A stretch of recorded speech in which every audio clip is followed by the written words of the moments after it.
তেওঁ যদি UPPL দলৰ হয় টিকেট লৈ খেলে মই সিদিনা মিডিয়াত এজনে কোৱাৰ দিনা মই এগেইন কনফাৰ্ম কৰিব খোজোঁ তেওঁ UPPL দলৰ হয় 1.5 লাখতকৈ বেছি ভোট নাপায় যদি বিজেপিয়ে সমৰ্থন নজনায় আৰু তেওঁ যদি নিৰ্দলীয় হয় কেণ্ডিডেট হয় MP খেলে 10,000তকৈ বেছি ভোট তেওঁ পাবলৈ সক্ষম নহয় এই ব্যক্তিজনে কি কৰিছে এই চকীদাৰজনক লগাই ফেলে এজন চেণ্ট্ৰেল কমিটিৰ মানুহক অব্যাহতি দিছে এই UPPL দলৰ সংবিধানত সিনিয়ৰ অফিচ সেক্ৰেটাৰী বুলি কোনো পদবী নাই কোনো ধৰণৰ পদবী নোহোৱা এজন ব্যক্তিয়ে এই সাইনটো মাৰিছে আৰু তেওঁক আমি জেনেৰেলি জানো তেওঁ চেণ্ট্ৰেল অফিচৰ এজন চকীদাৰহে হয় তেওঁ চকীদাৰৰ নিচিনা তাতে থাকে মানুহ গলে তাতে চাহ পানীৰ যোগাৰ ধৰে তেনেকুৱা এজন ব্যক্তি হল চিন্ময় দে আৰু তেওঁৰ দ্বাৰা তেওঁ সাইন মৰোৱা হৈছে সাইন মাৰিছে আৰু এই লেটাৰখন ড্ৰাফট কোনে কৰিছে মই ভালকে জানো এই লেটাৰখন ড্ৰাফট কৰা ব্যক্তিজনে এতিয়া কোকৰাঝাৰ সমষ্টিৰ পৰা কিবা MP দলৰ টিকেট লাগে বুলি তলকে ঘূৰি ফুৰিছে এই ব্যক্তিজনৰ কোনো গণভিত্তি নাই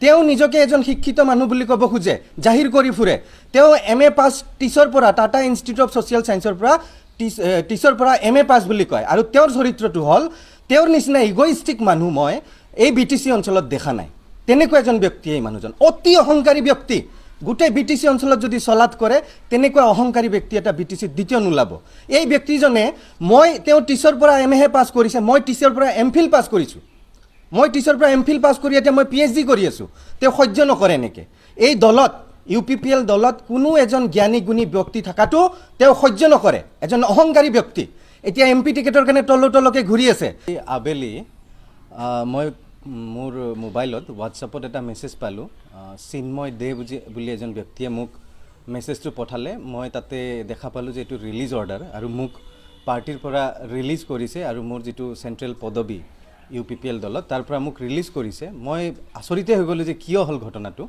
পিছত মই যেতিয়া লেটাৰখন ভালকৈ পঢ়ি চালোঁ তেওঁলোকে ক'লে যে মই কিবা UPPLৰ সংবিধানৰ কিবা ৰুল ভায়োলেট কৰা বুলি কৈছে কিন্তু মেইন কাৰণটো তেওঁলোকে দেখাইছে যে মই ফেচবুকত এটা পোষ্ট কৰিছিলোঁ তাৰ আগদিনা সেইটো হ'ল যে যি 10 লাখ পুলি ভৈৰৱকুণ্ডত লগাব গৈছে মই এটা প্ৰশ্ন সুধিছিলোঁ যে ছেপ্টেম্বৰ মাহত এই পুলিখিনি লগোৱাতকৈ যদি এপ্ৰিল মাহত পুলিখিনি লগোৱা হ'ল হয় তেতিয়াহ'লে একটো লগোৱাত খৰচ কম হ'ল হয় আৰু পুলি বছাৰ মানে সংখ্যাটোও বেছি হ'ল হয় গতিকে মই কোনো দল বা কোনো চৰকাৰক ক্ৰিটিচাইজ নকৰাকৈ মই এইখিনি কথা কৈছিলোঁ যে যিহেতু ৰাজহুৱা ধন আৰু যথেষ্ট সময় ইয়াতে মানুহৰ লোৱা যাব এইখিনি কাম যদি আমি ছেপ্টেম্বৰ মাহত নকৰি এপ্ৰিল মাহত কৰিলে অধিক সফল হলোহেঁতেন কাৰণ ছেপ্টেম্বৰ মাহৰ পিছত এতিয়া ড্ৰাই ছিজন আহিব আমি সকলোৱে জানো আমি অসমত বাস কৰা নাতিশীতোষ্ণ মণ্ডলত বাস কৰা প্ৰত্যেক মানুহে জানো যে এইটো ছিজন গছ পুলি ৰোৱাৰ ছিজন নহয় আৰু এনেকৈ 10 লাখ পুলি লগাই য'ত বালিচহীয়া মাটি ভৈৰৱকুণ্ডৰ তাতে লগালে এই আগন্তুক যি খৰাং ছিজন আহি আছে ইয়াতে এই পুলি বাচি নাথাকিব আৰু চৰকাৰী ধন ৰাজহুৱা ধন অপব্যয় হ'ব এইখিনি কথা মই লিখিছিলোঁ কোনো দল বা চৰকাৰক মই তেনেকৈ ক্ৰিটিচাইজ কৰা নাছিলোঁ ইনফেক্ট মই ফৰেষ্ট ডিপাৰ্টমেণ্টৰ মানুহকে কৈছিলোঁ যে যিখিনি ছেক্ৰেটাৰী লেভেলৰ বা ছিনিয়ৰ ফৰেষ্ট অফিচাৰ আছে তেওঁলোকে অন্তত আমাৰ হিমন্ত বিশ্ব শৰ্মা ডাঙৰীয়াই হওক প্ৰমোদ বড়ো ডাঙৰীয়াই হওক তেওঁলোকক যদি এটা ছাজেশ্যন দিলে হয় যে ছাৰ 5 মাহমান অপেক্ষা কৰক বেছি ভাল হ'ব ঘটনাটো আৰু আমাৰ ছাকচেছ ৰেট বেছি ভাল হ'ব তেনেকুৱা যদি পৰামৰ্শ এটা দিলে হয় ফৰেষ্ট অফিচাৰ ছিনিয়ৰ ফৰেষ্ট অফিচাৰসকলে তেতিয়া ভাল হ'ল হয় এইখিনি কথাই মই খুব ক্ৰিটিকেলি লিখিছিলোঁ আৰু তাৰ বাবেই মোক দলৰ কেন্দ্ৰীয় পদবীৰ পৰা বহিষ্কাৰ কৰি দিলে মই খুব আচৰিত হৈছোঁ আৰু মই আচলতে কাৰণটো কি মোক এতিয়ালৈকে যিমান মানুহে ফোন কৰি কৈছে যে এইটো কোনো এটা কাৰণ হ'ব নোৱাৰে যাৰ কাৰণে এজন চেণ্ট্ৰেল পদবীৰ মানুহক ব্যক্তিক আপোনাৰ দলৰ পৰা বহিষ্কাৰ কৰি দিব তো মই এতিয়াও কাৰণটো বিচাৰি আছোঁ আৰু মই কিছুমান বস্তু জানো দলত যেহেতু কেন্দ্ৰীয় পদবীত আছোঁ ময়ো অলপ ভাবি পাইছোঁ যে কাৰণটো নিশ্চয় এইটো নহয় ইয়াক বাহানা হিচাপে দেখাই আচলতে মোক অলপমান কোনোবাই পুতক ল'ব বা মানে ষড়যন্ত্ৰৰ বলি হ'লো যেন পাইছোঁ আৰু মই যেতিয়া ড্ৰাফটখন চাওঁ কাৰণ মই চেণ্ট্ৰেল গভৰ্ণমেণ্টৰ লগত 5 বছৰ কাম কৰিছোঁ লেটাৰ এখন চালেই সেই লেটাৰ উদ্দেশ্য কি কেনেকৈ লিখিছে মই এইটো ভালকৈ বুজি পাওঁ এতিয়া আমাৰ যিখন লেটাৰৰ দ্বাৰা মোক ৰিলিজ কৰা হৈছে এই লেটাৰখনত আপোনাৰ যিজন মানুহে সাইন মাৰিছে যিজন ব্যক্তি সাইন মাৰিছে তেওঁৰ নাম হ'ল চিন্ময় দে আৰু চিন্ময় দেৰ তলত যিটো আপোনাৰ ডেজিগনেশ্যন লিখিছে এইটো ছিনিয়ৰ অফিচ ছেক্ৰেটাৰী আৰু সংবিধানখন UPPLৰ দলৰ সংবিধানখনৰ ময়ো এজন ড্ৰাফট কমিটিৰ সদস্য এই সংবিধানখন লিখাত মোৰো অৰিহণা আছে এই সংবিধানত কি লিখা আছে মই ভালকৈ জানো চিন্ময় দেক যি ছিনিয়ৰ অফিচ ছেক্ৰেটাৰী বুলি লিখিছে UPPL দলত UPPL দলৰ সংবিধানত সিনিয়ৰ অফিচ সেক্ৰেটাৰী বুলি কোনো পদবী নাই। কোনো ধৰণৰ পদবী নোহোৱা এজন ব্যক্তিয়ে এই সাইনটো মাৰিছে আৰু তেওঁক আমি জেনেৰেলি জানো তেওঁ চেন্ট্ৰেল অফিচৰ এজন চকীদাৰহে হয়। তেওঁ চকীদাৰৰ নিচিনা তাতে থাকে, মানুহ গ'লে তাতে চাহ পানীৰ যোগাৰ ধৰে, তেনেকুৱা এজন ব্যক্তি হ'ল চিন্ময় দে আৰু তেওঁৰ দ্বাৰা তেওঁ সাইন মৰোৱা হৈছে, সাইন মাৰিছে। আৰু এই লেটাৰখন ড্ৰাফ্ট কোনে কৰিছে মই ভালকৈ জানো। এই লেটাৰখন ড্ৰাফ্ট কৰা ব্যক্তিজনে এতিয়া কোকৰাঝাৰ সমষ্টিৰ পৰা কিবা MP দলৰ টিকেট লাগে বুলি তলকে ঘূৰি ফুৰিছে। এই ব্যক্তিজনৰ কোনো গণভিত্তি নাই। তেওঁ নিজকে এজন শিক্ষিত মানুহ বুলি ক'ব খোজে, জাহিৰ কৰি ফুৰে। তেওঁ MA পাছ টিচৰ পৰা, টাটা ইনষ্টিটিউট অফ ছ'চিয়েল ছায়েন্সৰ পৰা টিচৰ পৰা MA পাছ বুলি কয়। আৰু তেওঁৰ চৰিত্ৰটো হ'ল তেওঁৰ নিচিনা ইগ'ইষ্টিক মানুহ মই এই BTC অঞ্চলত দেখা নাই। তেনেকুৱা এজন ব্যক্তি এই মানুহজন, অতি অহংকাৰী ব্যক্তি। গোটেই BTC অঞ্চলত যদি চলাত কৰে তেনেকুৱা অহংকাৰী ব্যক্তি এটা BTC দ্বিতীয় নোলাব। এই ব্যক্তিজনে তেওঁ টিচৰ পৰা MA পাছ কৰিছে, মই টিচৰ পৰা MPhil পাছ কৰিছোঁ। মই টিচৰ পৰা MPhil পাছ কৰি এতিয়া মই PhD কৰি আছোঁ। তেওঁ সহ্য নকৰে এনেকৈ। এই দলত UPPL দলত কোনো এজন জ্ঞানী গুণী ব্যক্তি থকাটো তেওঁ সহ্য নকৰে, এজন অহংকাৰী ব্যক্তি। এতিয়া MP টিকেটৰ কাৰণে তলকে ঘূৰি আছে। তেওঁ যদি UPPL দলৰ হয় টিকেট লৈ খেলে, মই সিদিনা মিডিয়াত এজনে কোৱাৰ দিনা মই এগেইন কনফাৰ্ম কৰিব খোজোঁ তেওঁ UPPL দলৰ হয় 1.5 লাখতকৈ বেছি ভোট নাপায় যদি বিজেপিয়ে সমৰ্থন নজনায়।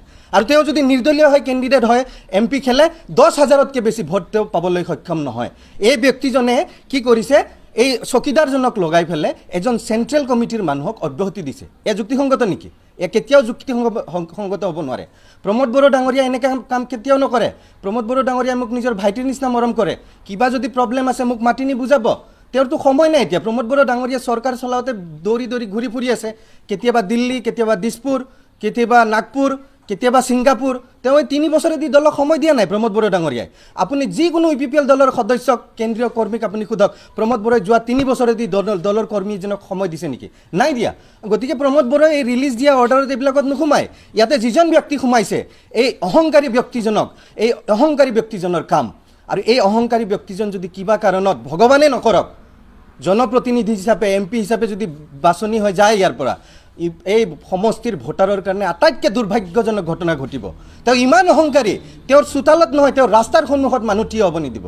এনেকুৱা এজন ব্যক্তিয়ে, যিজন ব্যক্তিয়ে UPPL দলত শিক্ষিত যুৱকক হজম কৰিব নোৱাৰে, কেনেকৈ শিক্ষিত যুৱকক ষড়যন্ত্ৰৰ বলি কৰি কেনেকৈ দলৰ পৰা আঁতৰাই পঠাব পাৰি তেনেকুৱা ৰচনা কৰি থাকে। কোনো গণভিত্তি নোহোৱা ব্যক্তি এজনে এই কামটো কৰিছে।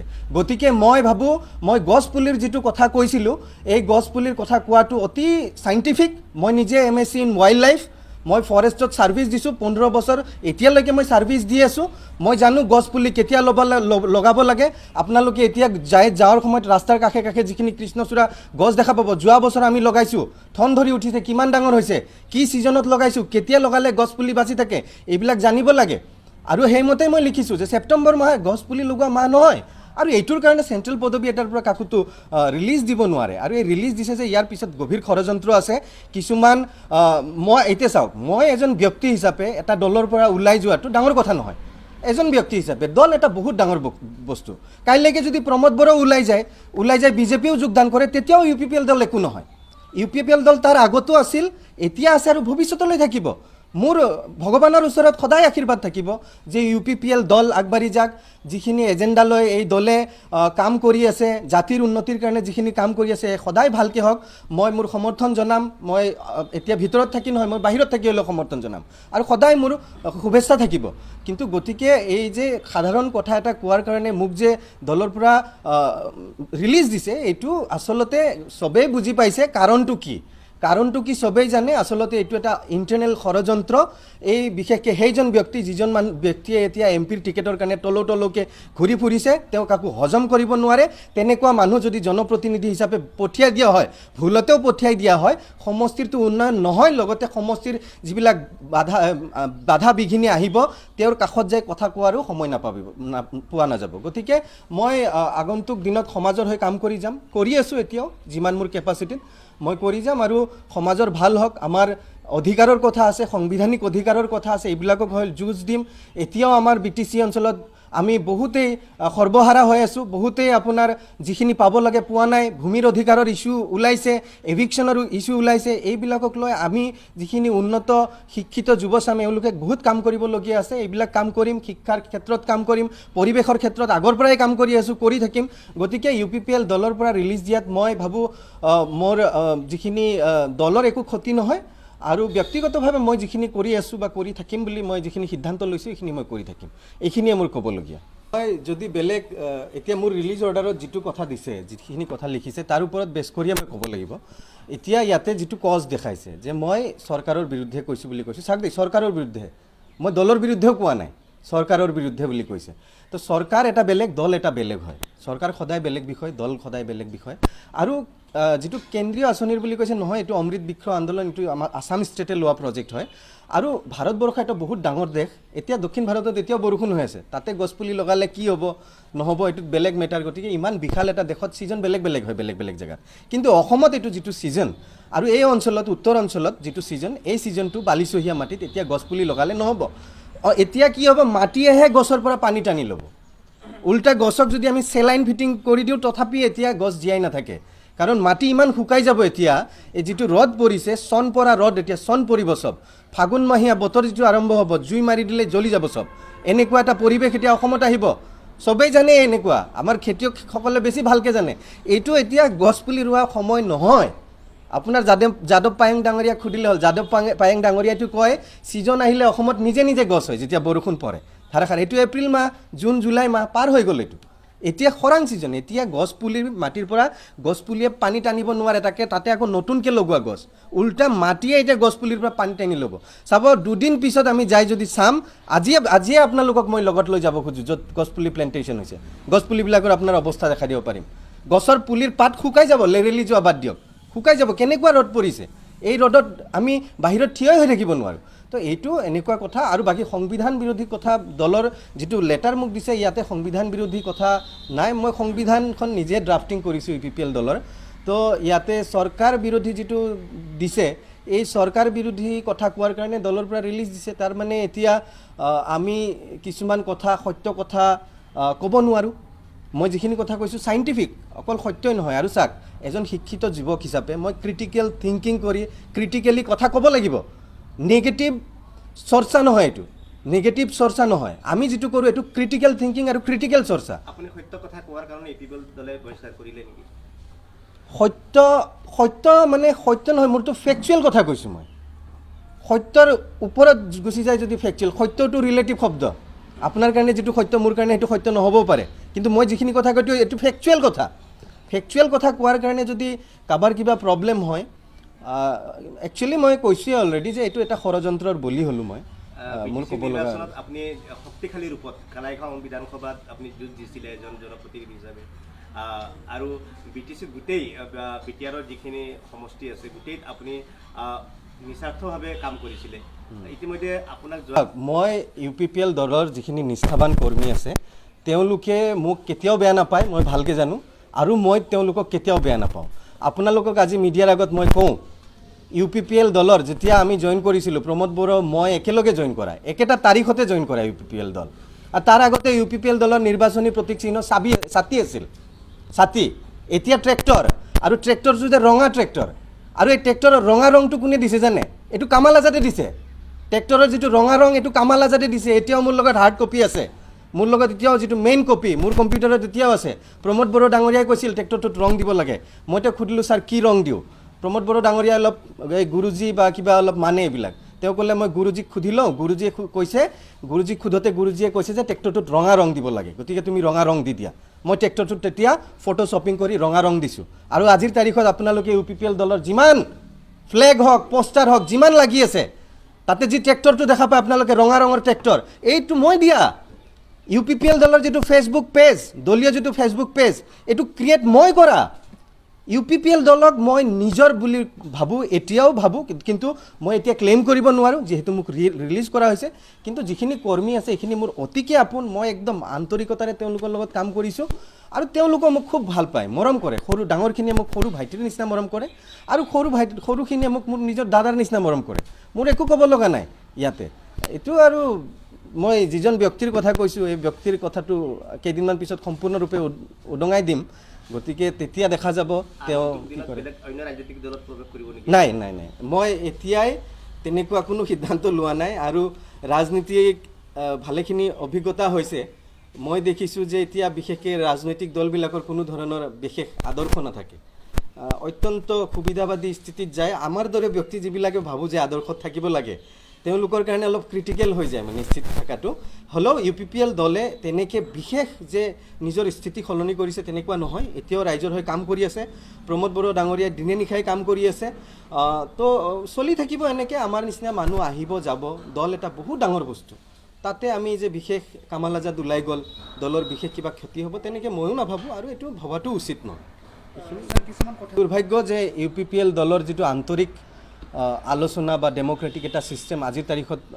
ইমান ভাল নহয় যিমান হ'ব লাগে আলাপ আলোচনা খুব কম হয় সিদ্ধান্ত লোৱাৰ ক্ষেত্ৰত আৰু মই এইটো স্পষ্টকৈ ক'ব পাৰোঁ এতিয়া যি দলৰ হয় দলৰ কৰ্মীসকলৰ হয় যি ধৰণে চিন্তা কৰিব লাগে তেনেধৰণে চিন্তা কৰা নাই প্ৰমোদ বড়ো ডাঙৰীয়াই শান্তিৰ কথা কয় শান্তিও ৰিলেটিভ শান্তি ঠিক আছে তেওঁ যিটো শান্তিৰ কথা ক'ব খুজিছে যে অস্ত্ৰমুক্ত BTC গঠন কৰা এইটো হৈছে কিন্তু মানসিক শান্তিৰ ক্ষেত্ৰত যদি চাওঁ UPPL দলৰ কোনো এজন কৰ্মী মানসিকভাৱে শান্তিত নাই একেবাৰে ভুগি আছে কোনো ধৰণৰ গুৰুত্ব দিয়া হোৱা নাই তেওঁলোকৰ কথা শুনা নাই তেওঁলোকে যিবিলাক কমিটমেণ্ট ৰাইজক দিছিল এই কমিটমেণ্টবিলাক তেওঁলোকে নিজৰ গ্ৰাউণ্ডত কৰিব পৰা নাই ৰাইজৰ প্ৰতিশ্ৰুতিবিলাক পালন কৰিব পৰা নাই গভীৰ অশান্তিত আছে UPPL দলৰ কৰ্মীসকল প্ৰমোদ বড়োই যিটো শান্তিৰ কথা কৈ আছে তেওঁ যিটো শান্তিৰ কথা কৈ আছে ঠিক আছে সেইটো শান্তি সেই জেগাত কিন্তু যিখিনি মানুহ যিখিনি কৰ্মী যিখিনি নেতৃত্ববৃন্দ এইসকলৰ মন মানসিক অৱস্থা গভীৰ অশান্তিত গতিকে এইবিলাক বিষয়েও আমি চাব লাগিব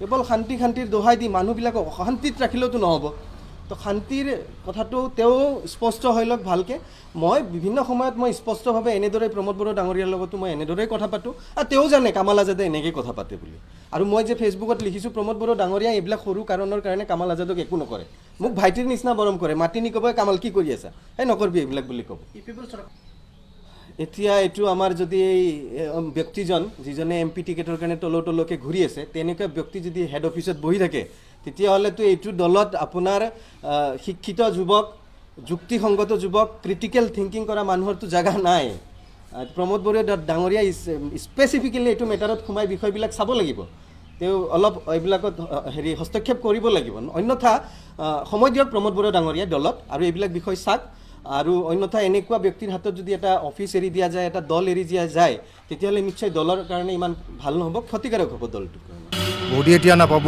পিছত আহক যাওক স্যার প্লিজ স্যার आइ हाथरखि दा गाबसै अख्राङा जोंनि हारिनि थाखायनो गावनि जिउखौ बाउसोमबाय